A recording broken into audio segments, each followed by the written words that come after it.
नमस्कार, आप देख रहे हैं डॉक्टर साहेब आपके साथ मैं हूं मुस्कान। दर्शकों, आज के इस एपिसोड में हम बात करेंगे और ये जानेंगे कि जो भी अस्थमा के मरीज़ हैं, क्या उन्हें हर वक्त अपने साथ इन्हेलर लेने की ज़रूरत है या नहीं, और साथ ही रखने की ज़रूरत है या नहीं। और साथ ही साथ ये भी जानेंगे कि हम कई बार ऐसा सुनते हैं कि अगर एक बार इन्हेलर लेना शुरू कर दिया हमने, तो हमें ज़िंदगी भर लाइफ लॉन्ग हमें इन्हेलर लेते ही रहना पड़ेगा।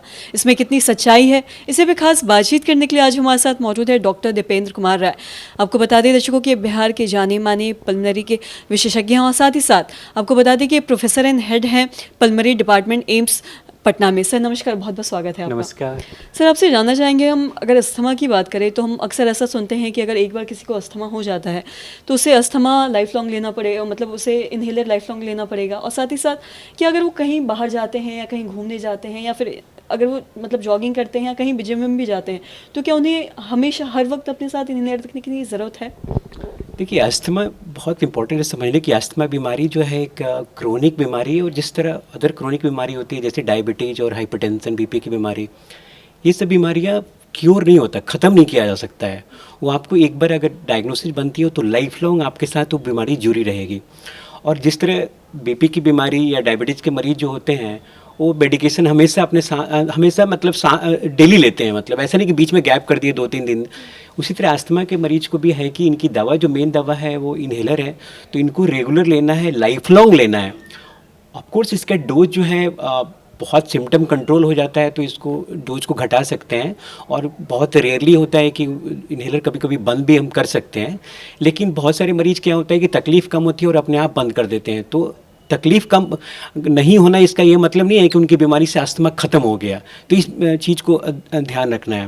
दूसरी बात, आपने पूछा कि इन्हेलर को क्या हमेशा साथ में रखना है। ज़रूरी है साथ में रखना, क्योंकि अस्थमा के मरीज को जो ट्रिगर है वो बहुत बार होता है कि एक्सरसाइज करने के बाद या आप घर से बाहर निकले, कहाँ पे डस्ट या चीज़ों का एक्सपोजर हुआ या कुछ फ्यूम्स का कुछ पता नहीं चला, आप किसी से आपको सेंसिटिव है, उस चीज़ का एक्सपोजर होने के बाद आपकी सांस एकाएक बढ़ गई, तो उस समय आपको इन्हेलर आपके पास रहना चाहिए तुरंत रिलीफ के लिए।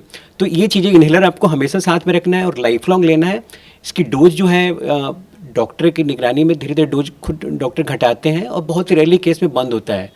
लेकिन आपको इन्हेलर बंद नहीं करना है, अपने आप कभी नहीं बंद करना है, और इसके कोई साइड इफ़ेक्ट नहीं है। एक बच्चा अगर 1 साल से लेके और 70 साल तक भी लेते रहे तो बहुत उसको नुकसान नहीं है। अगर नहीं लेगा तो नुकसान है, क्योंकि बहुत सारे मरीज नहीं लेने के बाद पेशेंट हॉस्पिटलाइज हो जाते हैं, उनको अटैक आ जाता है, आईसीयू में चले जाते हैं। अब बहुत सारे मरीजों की डेथ भी हो जाती है।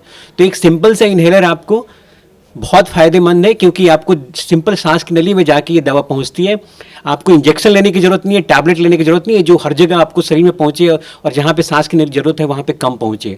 तो इस चीज़ का आपको ध्यान रखें।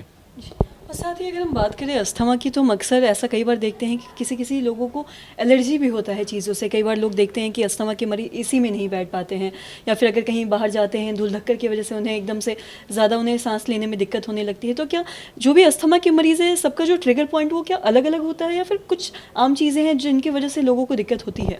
नहीं, कुछ आम ट्रिगर है जो सब में होता है। नॉर्मली क्या होता है कि अस्थमा की सांस की नली एक तरह से बहुत सेंसिटिव हो जाती है, उत्तेजित हमेशा रहती है, और जो ट्रिगर ये एक्सपोजर के बाद वो सांस की नली में सिकुड़न आती है और फिर तकलीफ आने लगता है।